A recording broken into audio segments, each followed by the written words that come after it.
Welcome, everyone. It's very nice to see you here. This is the 9th webinar of the Circular Cities Declaration webinar series. And this is a more particular webinar.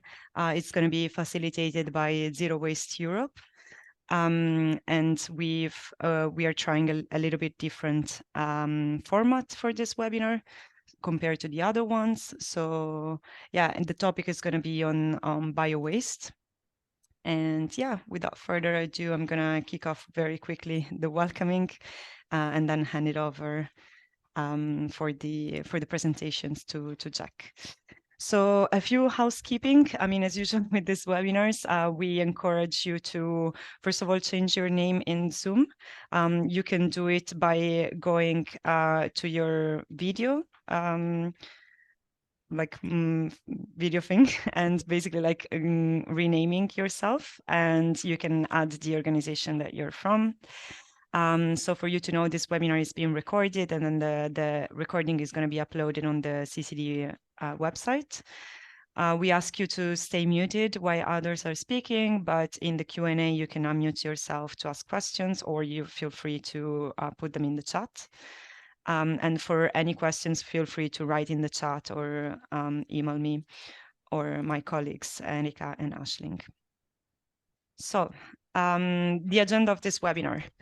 Basically, I'm gonna present very briefly the Circular Cities Declaration update. And then I'm gonna hand it over to Jack from Zero Waste Europe, and he's gonna do an introduction to Zero Waste Europe and the Biobest project. And then we're going to have two presentations from Gemma Noales from ENT, which is a Biobest consortium member, specifically on the guidelines for governance and economic incentives for bio-waste separate collection and treatment. And then Marta Vila from Matarò in Spain is going to present basically effective bio-waste management in the city of Matarò. Unfortunately, we're not going to have Tiasa. She has some family emergency today, so she's not going to be able to speak on behalf of the city of Ljubljana.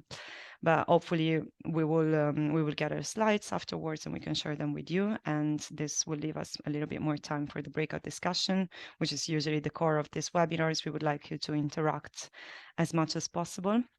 So we're going to ask you to allocate yourself depending on the interest to free breakout rooms, and they're going to be on basically bio-waste management in urban densely populated areas, or how to finance the right solutions, or choosing the right treatment method and capacity.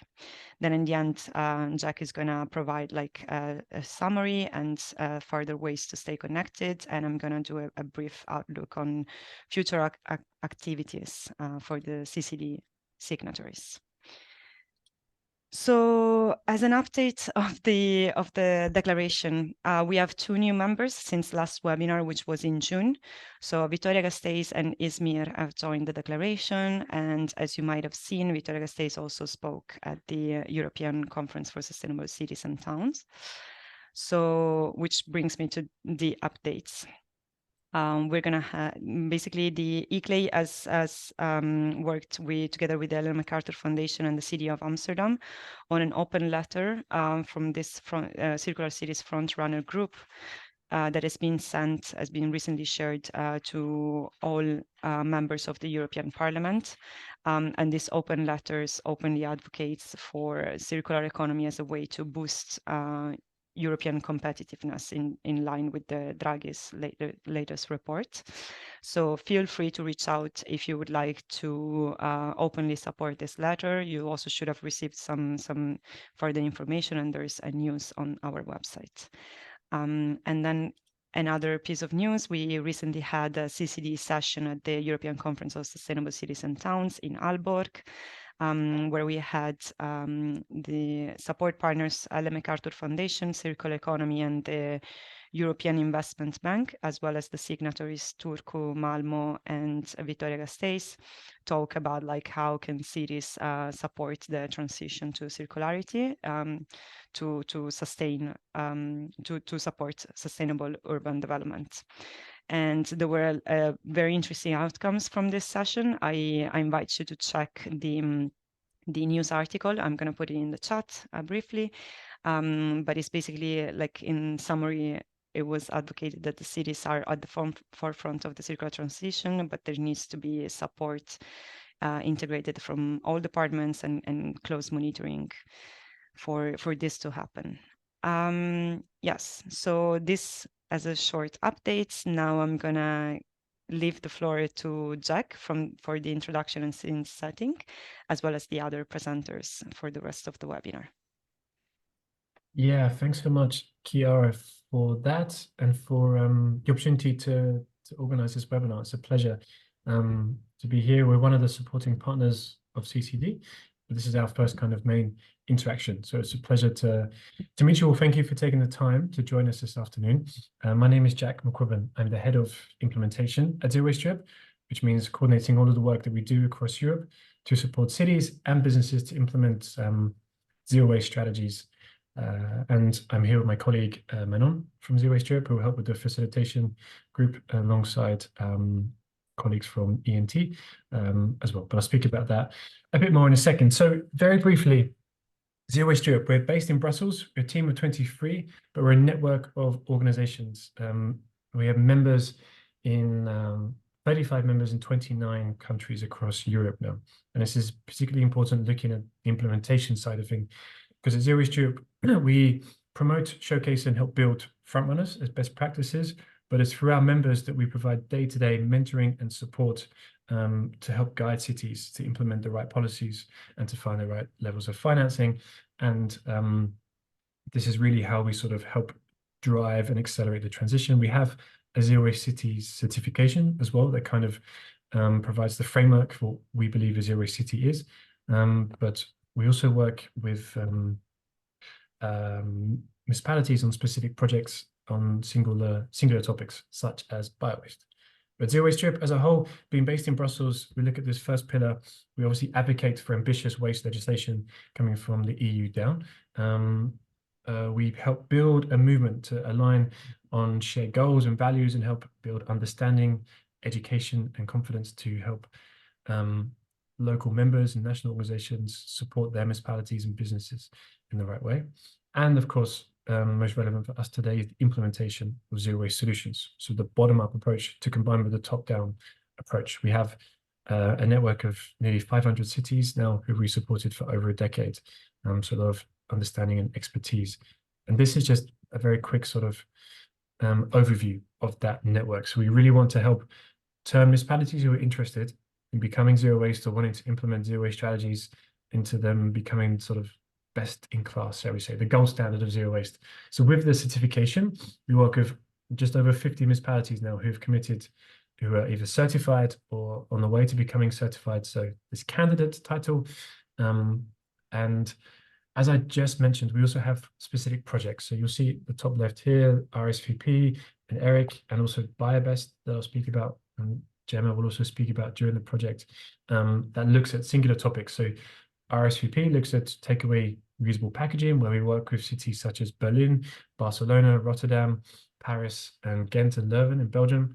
We have the Elevating Reuse in Cities project, where we work with 30 municipalities such as Lyon in France, Nicosia in Cyprus, and Zagreb in Croatia to help them implement plastic prevention strategies. And together, through the combination of the certification and the projects, the cities that we work with covers 16 million people. And then we have, as I mentioned, a much broader network who we worked with in the past before we launched the certification. It covers nearly 400 municipalities who we're trying to support and work with to help them become certified as well. But in the past, the system was based much more on a commitment letter, shall we say. So less informal, more informal, I should say. That's just a brief overview of us. I will leave Gemma to speak more about the Biobest specific project, but we have a lot of experience on what it really takes to implement effective biowaste strategies. We have a report coming out next week, for example, that will highlight the fact that currently only 26% of food waste, so not all biowaste, but just food waste, is captured in the EU. So just over 1/4 of food waste, meaning that nearly 75% remains in incineration or landfill. So it's a huge problem to address today. Here's the agenda. Obviously, the speaker from Ljubljana unfortunately cannot join us, so we have more time for the discussions. We have the presentation from Matarò as well, that I've not included here, but so forgive me for that, Marta. But and then we'll have time for some breakout discussions at the end. And it's sad, obviously, that Cesar cannot join us from Ljubljana, but it's nice in a way because it means the schedule is a bit more relaxed, shall we say, for more questions and interaction between us as a group. So yeah, we can get started. Perhaps I wanted to start with a couple of questions just to get a sense of your knowledge and understanding on the topic. So if you go to slido.com, or you can scan the QR code of your phone in the top left here, and you can use the code 1679916. And here, the first question, for those who eagerly listening, I just mentioned it. What percentage of food waste generated in the EU is currently captured? And when we say captured, we mean sort of separately collected from the residual waste. So amazing that some of you are voting already. I'm going to give it a couple minutes to see what you think about if it's 26% or 12% or 85% or 62%.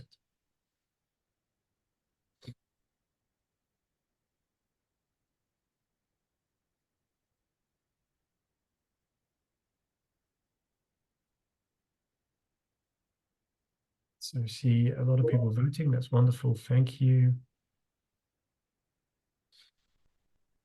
Half the respondents were were actively listening, I should say. So that's great. You were right.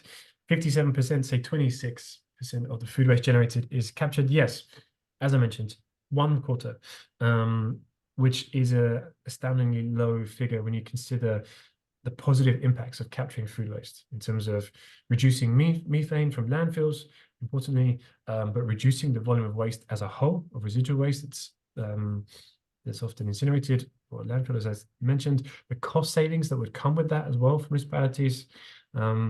So yes, we have the EU requirement to separately collect bio-waste, but I wanted to highlight this specifically because our latest report suggests that I think it's about 44%, 48% maybe of all bio-waste generated is captured. So there's an important distinction already to begin this session about you need separate strategies, separate policies to look at food waste and garden waste. Yes, we talk about bio-waste collectively, but getting food waste from households is a different challenge compared to garden waste, and there are different strategies that are needed.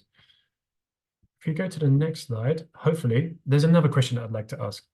And this is more of a reflection on your own municipality at the moment.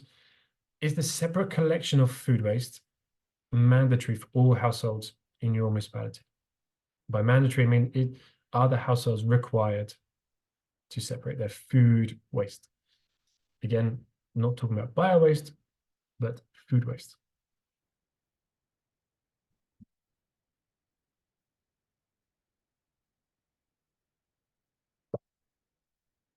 Great, lots of engagement. Partially has gone up and gone down. That's interesting. But just under 2/3 say yes. That's really good. I'm glad to hear. I don't know if anyone from the 38% that said no would like to share where they're at the moment in terms of would they like to mandate it for all households? Is it partially done? Is it not at all done? And if so, are there plans to do it in the future? Yeah, feel free to unmute yourself and speak. That would be great to hear from you, but no pressure at all if not.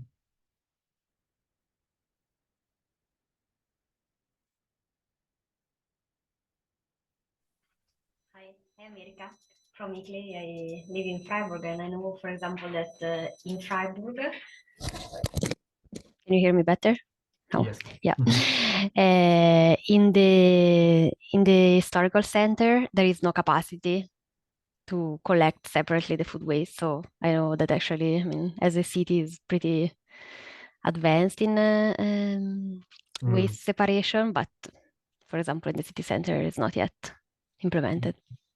But I'm not sure which is the progress planned. Thanks so much, Erica. That's super interesting. And yes, historical old centers, small streets or cobble streets, they are one of the most common challenges that we have. So it's not isolated to Freiburg. And this is why one of the breakouts later in the session will look specifically at the most densely populated areas, because we have good examples of how to do this as well. So thank you for sharing that. If we go to the next question, this is the last one. And it's a chance for a bit of self-reflection. There is no pressure. It's an anonymous survey. But how would you describe or ideally rate the performance of your current bio-waste system? So we're looking at food and garden waste here. And you can just use the emojis to say you're very unhappy with the performance, to yes, absolutely ecstatic perhaps with the level of performance. And obviously here in the middle means, yeah, well, we're doing okay. We can make some improvements, but we're doing okay. Yes. Just give a couple more minutes for this.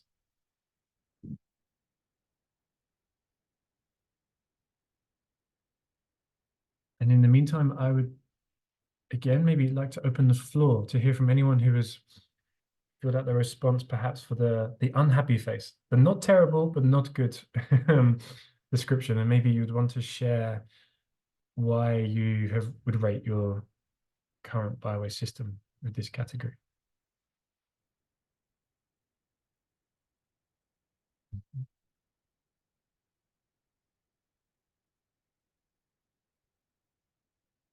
Or perhaps someone from the 22% who are very happy, well, happy, not very happy with the performance.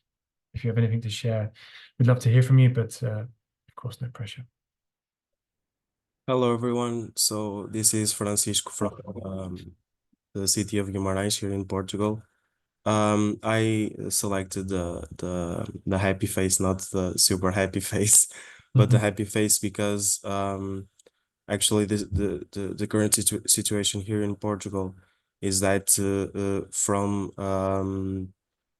the beginning of this year, 2024, municipalities through a national law have actually to already started to implement collection systems for bio-waste, but not all the municipalities are working on that in the same pace.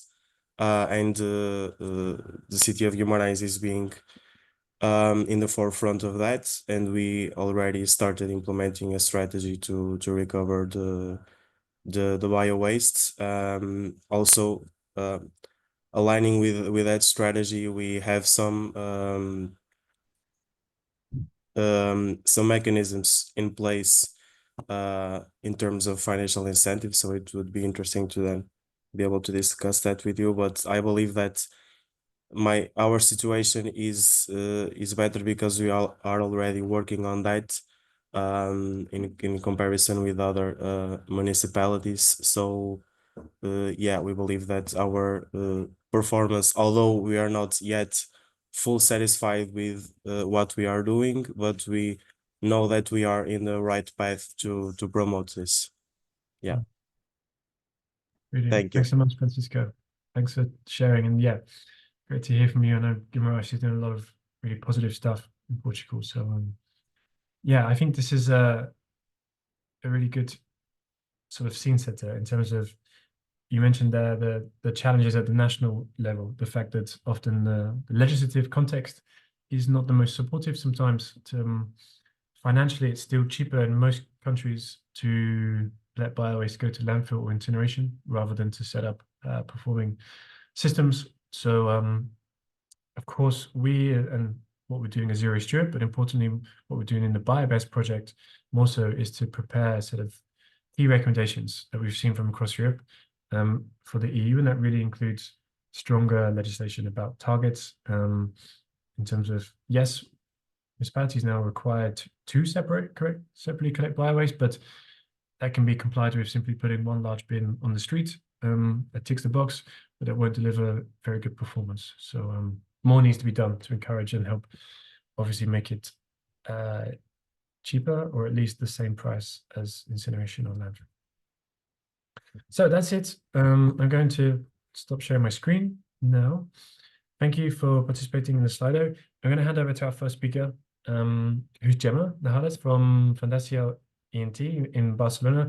ENT are the coordinator of the Biobest project. They're really leading experts in Europe in terms of understanding waste management from decades of experience in Catalonia, but also now across Europe and specifically on biowaste. So we're very lucky to have Gemma share about the research on regulatory and economic incentives for municipalities. So Gemma, floor is yours if you want to share your screen. Thank you, Jack. Thank you for the invitation. Also, thank you to Clay, and nice to be here with you. We are going to share some insights from our project. First, a small presentation about this live project, and then we are going to talk about the guidance about governance and economic instruments. So I will share my screen. Okay.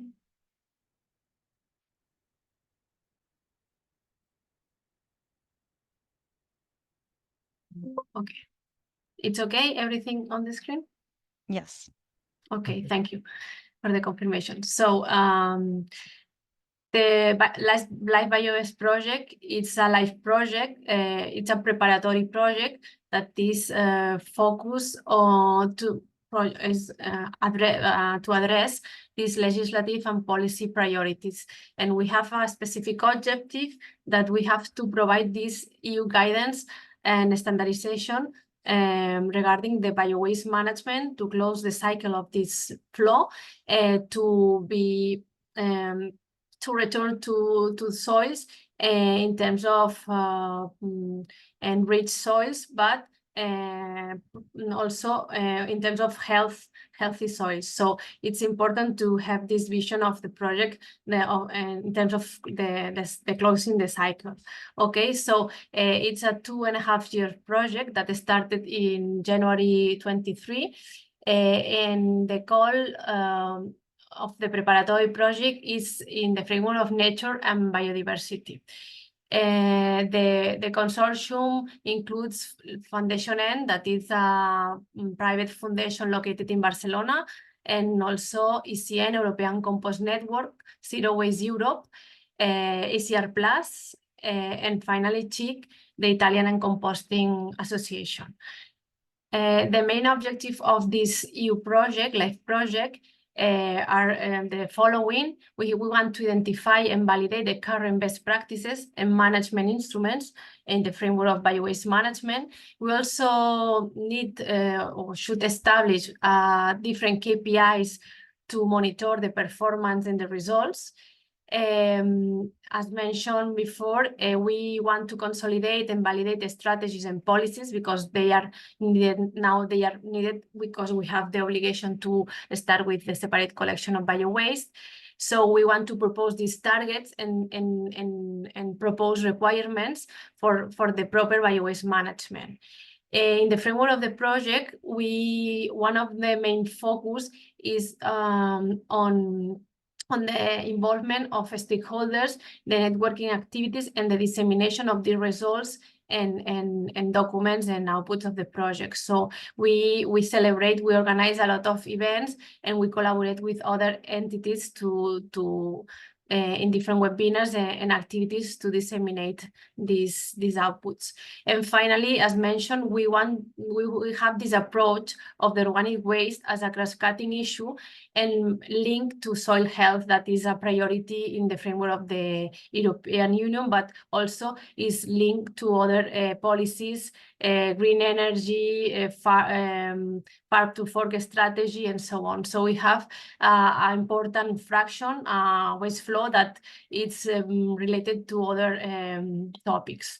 So the outputs of the project, and a lot of them are already published and ready for usage, are the following. We have a policy brief on regulatory and policy barriers. That is the framework of the study to identify the problems, the barriers, and the possible solutions. And then taking this as a base, we elaborated 4 guidelines, one about separate collection, another one about governance and economic instruments, that is the one that today we are going to present, Another one about quality compost and digestate and treatment in the treatment stage. And finally, guidelines about communication strategies and awareness. That is also a very important topic to engage stakeholders in the proper management of biowaste. So in this framework, we also create different fact sheets regarding front runners, best practices that are also available in the framework of the first guidelines about separate collection. All these documents are available on the website of the project. You will find them there. And also we are working and about to close these standards for biowaste entering organic recycling processes, that is leading ECN. And it's another important document because the directive includes this definition of standards, and we are going to provide this proposal about possible standards regarding the quality, the quantity of impurities, and the type of impurities, and the way to monitor this element in the framework of this document. We also improve and update a decision support web tool that was already created in another project that is also available online. And we are working in a decision support tree, considering all the results and the proposals of the project. And finally, in the coming weeks, a comprehensive EU guidance will be also available with the conclusions and the main strategies that we propose. Okay, so this is the overview of the project, and the following documents are the list of deliverables that I mentioned. Everything is on the website. We also organize several events with a lot of participation and good results in terms of stakeholders' involvement, and you have here the numbers, but we can go to the main issue, that is the governance instruments and economic instruments that are included in these guidelines. First, we want to talk about governance instruments.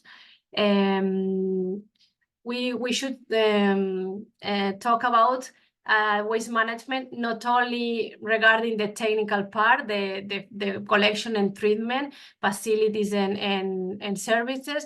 We need all different instruments that are complementary to this technical management to be able to reach the target and also to get the best results. So in this sense, in this first part of the guidelines, we define different elements that are key to complement the technical management, and one of them are the organization elements. We need to have this proper organization to try to cascade down the UE and national targets and obligations to local level, but also that these obligations can be implemented in the local norms, that so citizens can participate and get this final obligation. We need this mutual accountability because we need to follow up all the performance, but in terms of the administration, talking about horizontal and also vertical level. And also we need to plan, to have these strategic management plans to introduce and improve biowaste management. So we need all of these elements of organization to be able to implement and to improve the management and get the final targets that are key in this sense. I mean, recycling targets, but also we want to have specific targets for biowaste in the coming years. So this will be also a key issue. Regarding capacity, we know that we need the sufficient staff and the different skilled staff that to implement this management. So it's important to have people organizing, implementing, following the management. Otherwise, we cannot implement the proper collection and treatment. So the administration should also follow up the performance and the results. So we need numbers, we need data management, and we need statistics and homogenized statistics to identify that we get the results and we are able to reach the highest level of performance.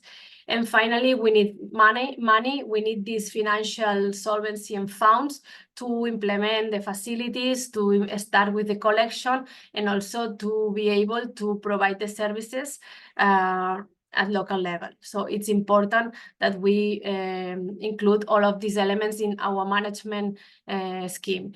And another element is public confidence. We need to be transparent. We need to have these participatory decision-making processes to involve stakeholders, especially citizens and big producers. So we have to provide results, talk about the investments. So we have to provide the information and be transparent to the public and to the final stakeholders. So it's important to control these elements, especially decision-making, the participatory decision-making. And additionally, we identify that empowerment is another key issue because we need staff and technical staff that can be trained and have the proper skills to implement and to manage these services and these treatment facilities. So it's important to start with these training processes and also complement this process with the policy makers, because they should be also involved and be aware of the importance of this topic.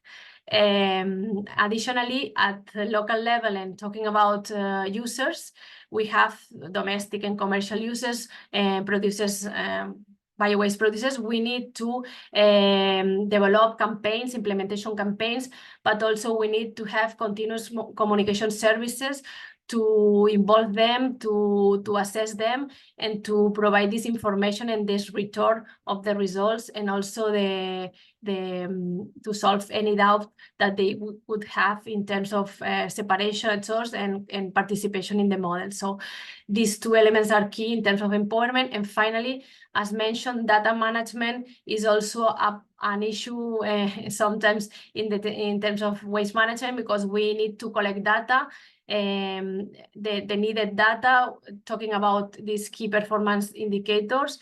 We need this standardized information to be shared with the different levels and to be provided to the UE statistics, and this is important. So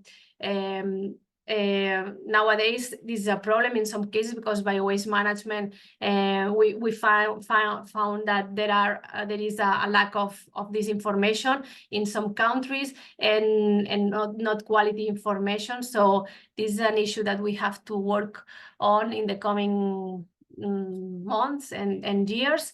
And regarding the implementation of the economic instruments, we need to introduce these identification systems and collect data and manage this data from the users to be able to calculate these variable taxes, these paid instruments. So we need to be sure that the collection and the integrity and the way that we manage the data, it's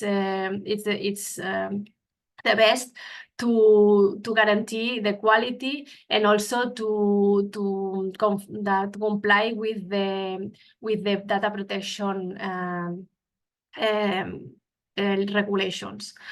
So taking into account all of these instruments, we need to complement the management with these instruments, but also we identify that economic instruments are a key issue, because sometimes the legal obligation, the mandate, is not enough to change the situation, and economic instruments are key to change this behavior, talking about politicians, but also talking about final users and producers of biowaste. So we create this second part of the guidelines, identifying and providing this assessment of different economic instruments.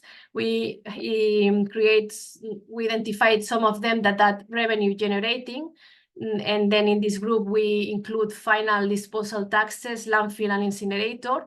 We also include waste management services charges, as mentioned, paid schemes especially. And also we complement these main instruments with the treatment gate fees, variable fees based on the quality of the waste treated. And also we talk about product taxes in terms of chemical fertilizers taxes. And on the other side, we also identify these revenue providing instruments or other incentive instruments. And in this list, we include disposal tax refund or premium systems that we are going to explain later on, grants for implementation and improvement, but also complement these key instruments with rewarding schemes, and also include some information about tradable permit systems in terms of emission trading system. So we are going to talk about these 4 main instruments that will be key to improve the situation and bio-waste management. You know that disposal taxes are important to rebalance the economic viability of bio-waste. A lot of member states already included these economic instruments, but the recommendation is to reevaluate the effectiveness and the impact on the target entities of these landfill and incineration taxes, because sometimes are not enough in terms of amount or the management scheme to provide this effective incentive to local entities and producers to divert this waste from landfills or incinerators. So we need to reevaluate these schemes of disposal taxes to be really effective. And on the other side, we studied and we identified that a lot of member states include these fees, but as you can see in the second graphic, when these fees are higher, we identify that the landfill rate is lower. So I mentioned we need to update these fees with higher values to be real effective. And also we can complement with landfill bans and internalization of externalities in regarding gate fees for these facilities. So it's important to assess the situation nowadays to improve the effectiveness of these disposal taxes. Complementary to disposal taxes, we have the disposal tax refund and premium systems that can be addressed to municipalities to support bio-waste operational cost. So we can make more competitive bio-waste in terms of regarding residual waste. So we have some examples regarding Catalonia with this refund system, and also Sardinia with a penalty and premium scheme that combines these 2 positive and negative incentives.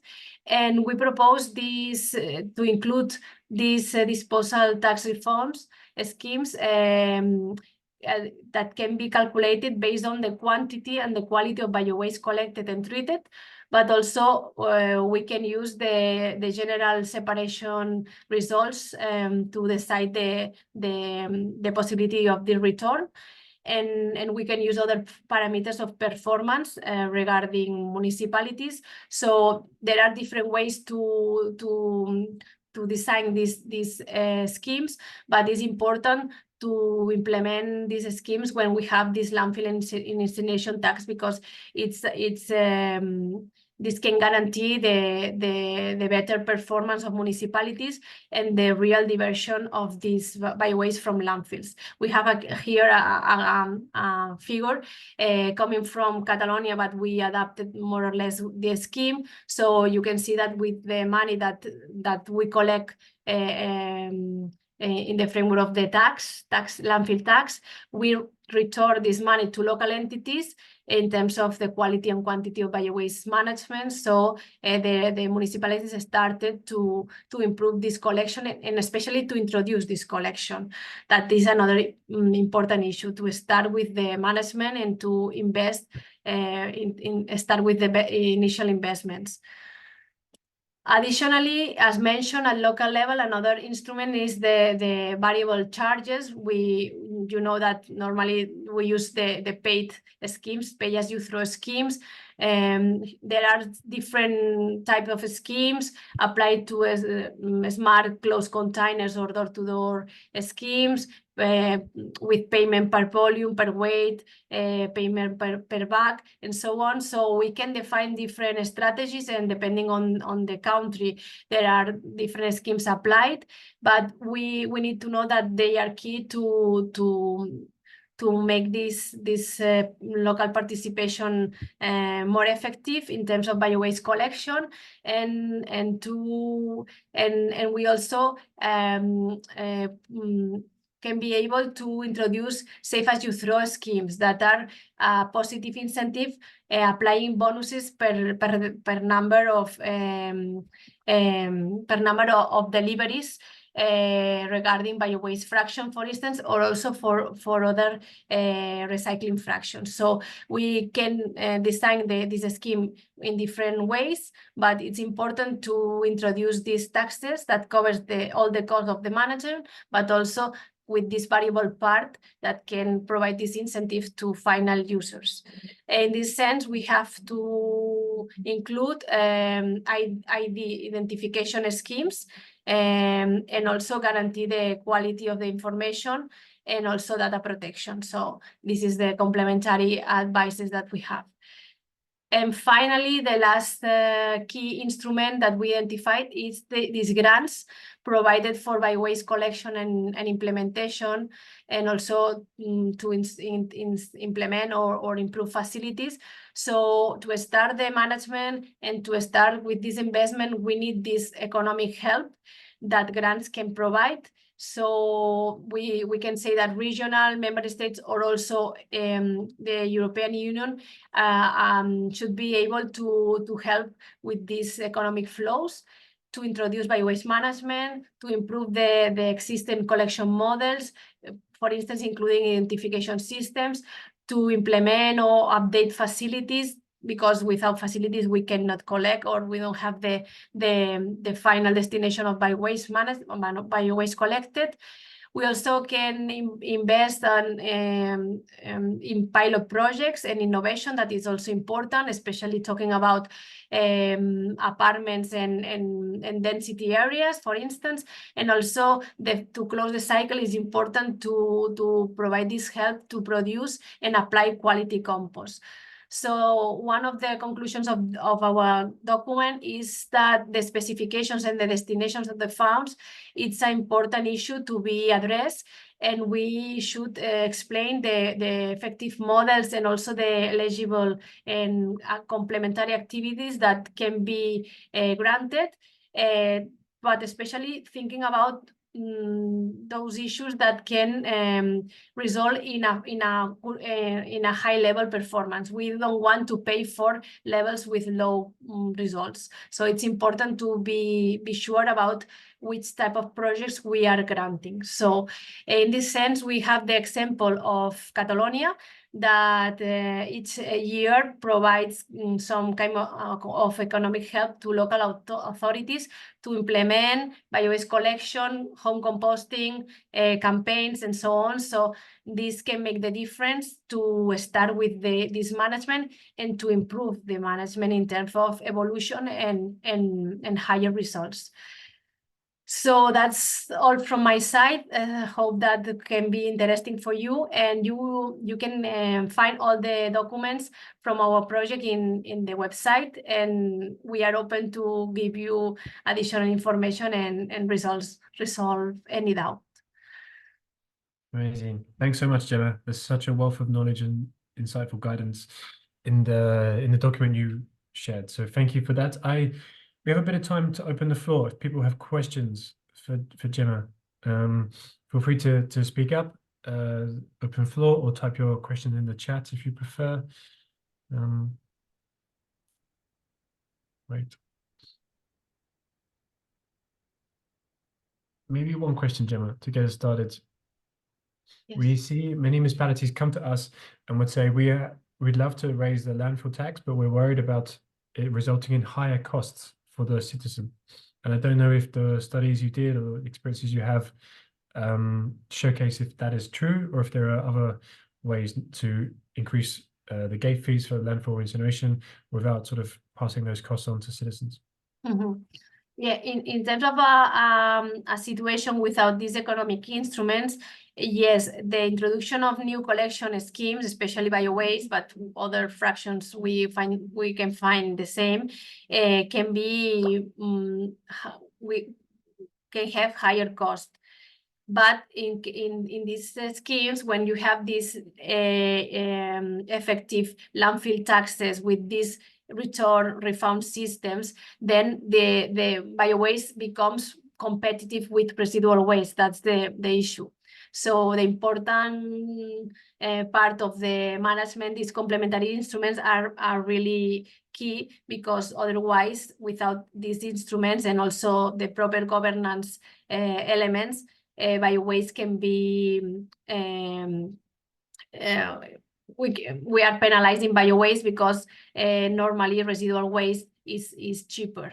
So, and also it's easier to manage because you collect everything together and maybe goes directly to landfill. So when you have to implement and invest in new facilities and also in collection schemes, we need to make bio-waste more competitive with these support elements, like, as mentioned, higher taxes, refund schemes, and also these grants that are important at the beginning, especially. Okay, perfect. Yeah, that's really helpful and reassuring. So thank you for that. Again, if there are any other questions or reflections from your own experience, the floor is open to share those for a couple of minutes. Yeah, we can say that in the guidelines of governance and economic instruments, we analyzed some best practices, because we have a list of best practices with some fact sheets, and then we analyzed the economic KPIs that we define in the project to assess the situation, in which cases bio-waste was competitive, and in terms of these best practices, in almost all the cases, we have economic instruments in favor of bio-waste collection and treatment. And we also find one case that was Matarò municipality, and Marta is here, maybe can provide more insights about this, that the cost of the incinerator makes cheaper residual waste collection. Even we are in the scheme of Catalonia with this refund system and so on. So, but I mean, best practices are related to this proper balance, economic balance of bio-waste. Otherwise, we are in the framework of bad, no, or low performance schemes. Yes. Exactly. And that's amazing sort of segue to Matarò and Marta. So thank you so much, Gemma, for that really insightful presentation. Super valuable. And we will share the slides, of course, with participants, because there's a lot of useful information there. And actually, here's a link also in the chat to the guidance document itself. Marta, thank you so much for joining. You're also based in Catalonia, just up the road from Barcelona. So there's a lot been spoken about already about the region. So it'd be great to hear from your experience as a city official. I know you've been super busy, so thank you so much for taking the time to join us. Yeah, thank you to you to invite us. I want to highlight that we don't consider us as experts, but as a municipality dealing in the Mediterranean area with high complexity and dealing with some improvements in our waste collection, especially in this more complex in terms of socioeconomically. Also, our urbanism is different, more Mediterranean. So we are dealing with this, but not as experts, okay?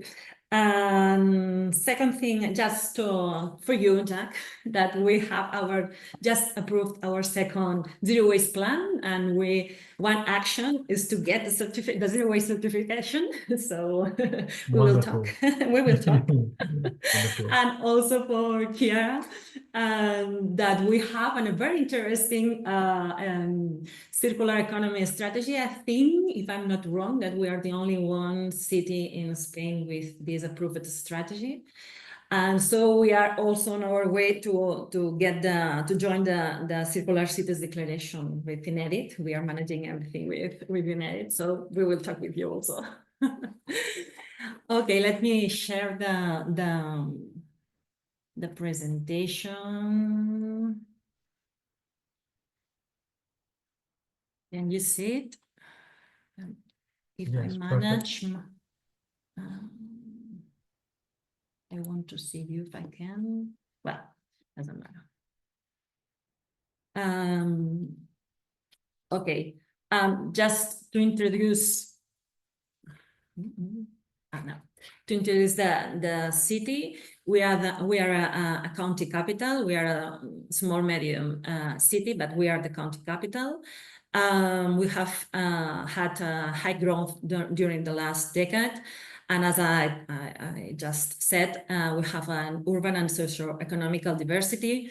We explain ourselves like the city of the four borders. We have the blue border, that is the sea, the gray border, that is the complex with a lot of activities, industrial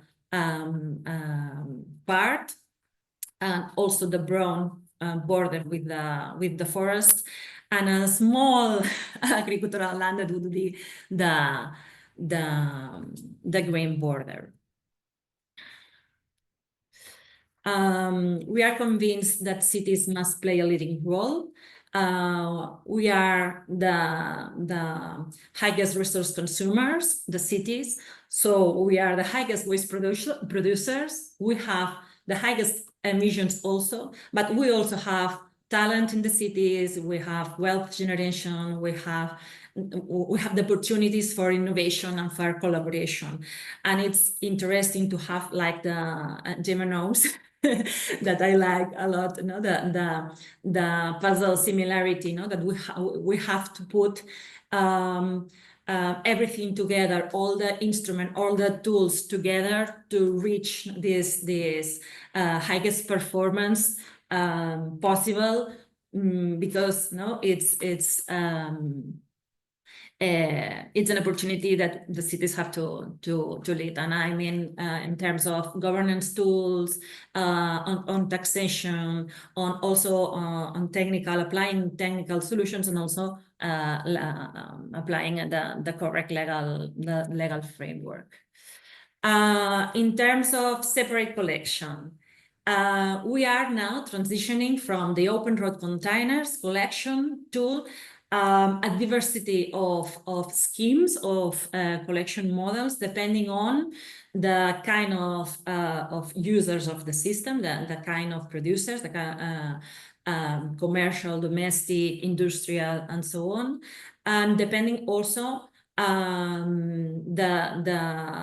urbanism of each part of the city. So it's a balance. We are trying to reach the balance between our mental health as technicians and also the economical efficiency, but trying to adapt the best separate collection scheme for each part of the city. So we have now a commercial door-to-door that it changed a little bit also the scheme depending on the commercial density. A mobile separate collection for the pedestrian city center with a high density of commercial activities and services, and medium density of residents, of citizens living there. We have the usual door-to-door for all the main waste streams. You know that here in Catalonia we have 5 main streams on outskirts. that is quite easy. It was the first one that we did. It was the easiest one. We have a mixed door-to-door, some kind of streams, waste streams, typically collected door-to-door, but other, for example, bio-waste, where you will see with special closed containers. We are now closing containers in the last innovative area that we are implementing with high density, with not enough public space for a typical door-to-door. And we think that next step, we are mixing systems and trying to get the best of each one. We started with bio-waste collection in 2006, and I have been a little bit evil, and I put here some of the incidences that citizens send us each day. This is from the last week. The capture rate is quite low with open containers. In Mediterranean areas, we only reach a 40% separate collection. And bio-waste is the one that is more difficult to push the citizens and the users to start with. And we have, here we have, as I explained, narrow streets in some places. It's very difficult to put containers in the street, not only because they are competing with other users of the public space, but also for the not in my backyard effect. I don't want, here we have citizens, here we have living, we have an activity, I don't know, for example, a fruits commerce, or a restaurant with a table outside. You can't have, especially bio-waste here, because it odors, the odors, it smells, it's stinky. These things make difficult to manage. I think that it's almost 80% of the technical time to solve and to deal with this kind of things. So we are transitioning, as I said, from this system that we have reached the maximum capture rate that we already can have, and we are moving to these new systems. We have the opportunity to have a big grant from the waste agency. Just in the moment that we had a new contract, so we did like a short contract to learn how these new systems, how we can deal and improve our separate collection for all the streams, but especially for bio-waste. And these are these innovative schemes that are going now to explain and to give some data. These are the schemes for the door-to-door collection. We are in a Mediterranean area. We are dealing with high temperatures, higher and higher because of climate change. So you will see that for bio-waste, I will focus on bio-waste. If you have any doubt about other streams, you can ask me, but I will focus on bio-waste. We have a lot here in Matarò. We have a lot of restaurants. We have restaurant tourism that come here for eating. We have good food here, and we have a high frequency, 5 days per week for bio-waste. We have different kinds of trucks for collection. This one is an electrical one that we use it for narrow streets. But also the commerces can buy extra collection for bio-waste and also for residual waste, only for these ones. So if you need, you have the opportunity to use 5 days per week the commercial bio-waste collection, but if you need 2 more, you have to pay for it an extra amount. And we adapt to different parts of the city, depending on, in this case, these photos are from the city center, that we don't have open containers. I will explain what we have in the city center. So we collect door to door all the streams, all the bins, all that we have an RFID system to check and to know the participation of each commerce. These are the results. We are quite happy with the results. Here you have the link to a YouTube video. You will find more videos here in the after this one, if you want to see a little bit how it looks, this commercial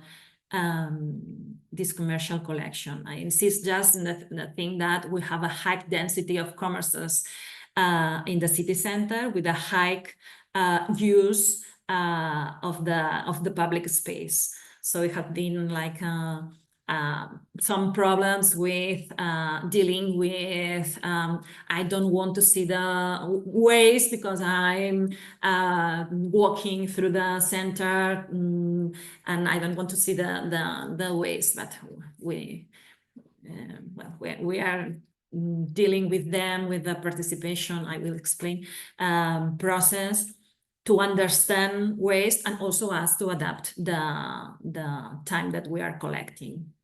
This is the system in the city center for the citizens. It's forbidden to use it for the commerces. It's like a mobile system with closed containers, with a calendar. We have every day, because we want to push the separate collection for bio-waste. We have a container for bio-waste every day, all the days.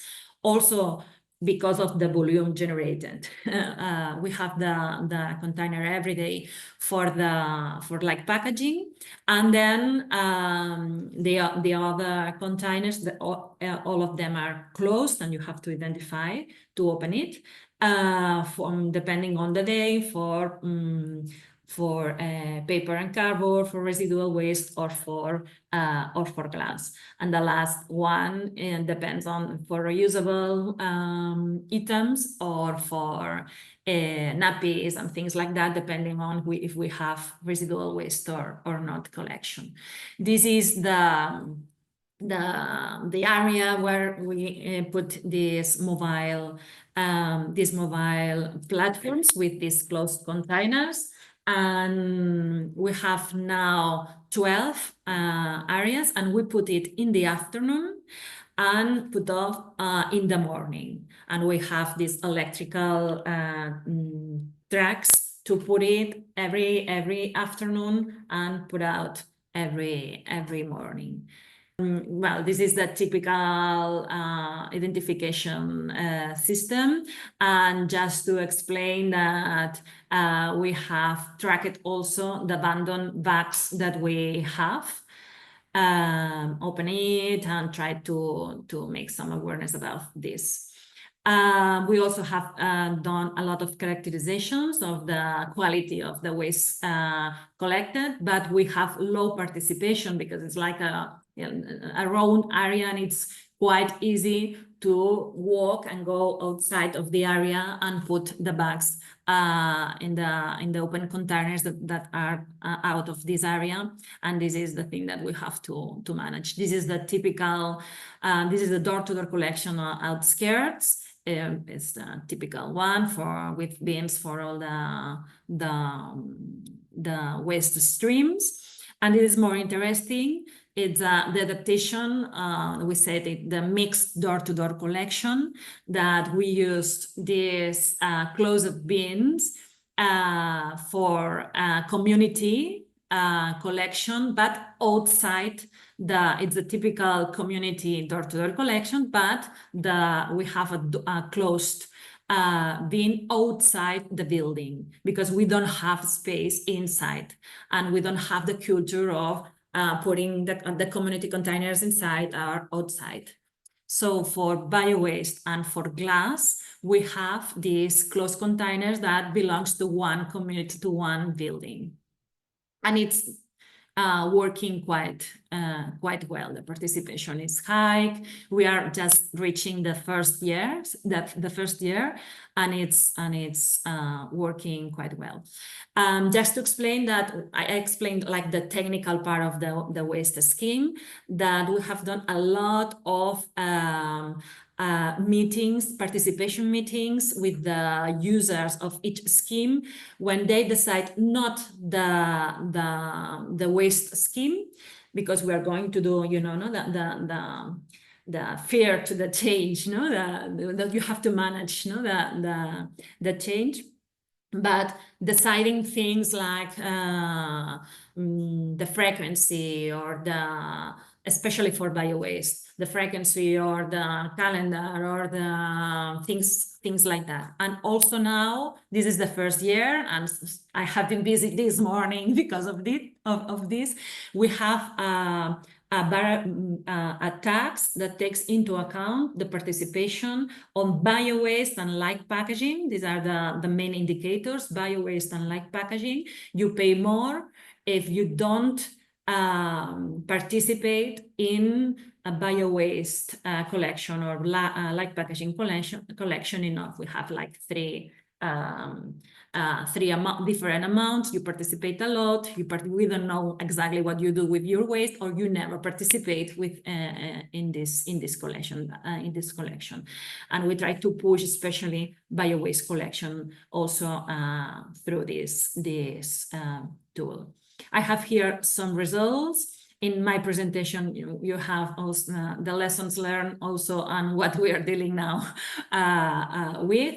But I think that talking about bio-waste, this is relevant. This is the kilos per inhabitant and year that we are collecting with the PAP is PAP is door-to-door collection with our acronym in Catalan. We reached the maximum participation and the maximum amount of food waste collection. This is not for garden waste, it's only for food waste.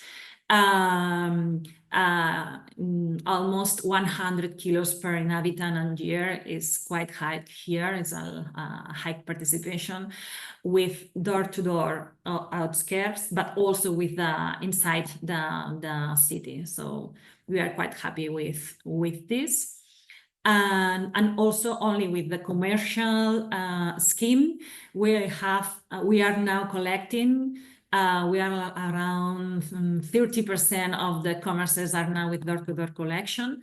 And we are reaching this 30 kilos per inhabitant equivalent and year, and it's also a high amount, and with a high quality. That is also the other thing.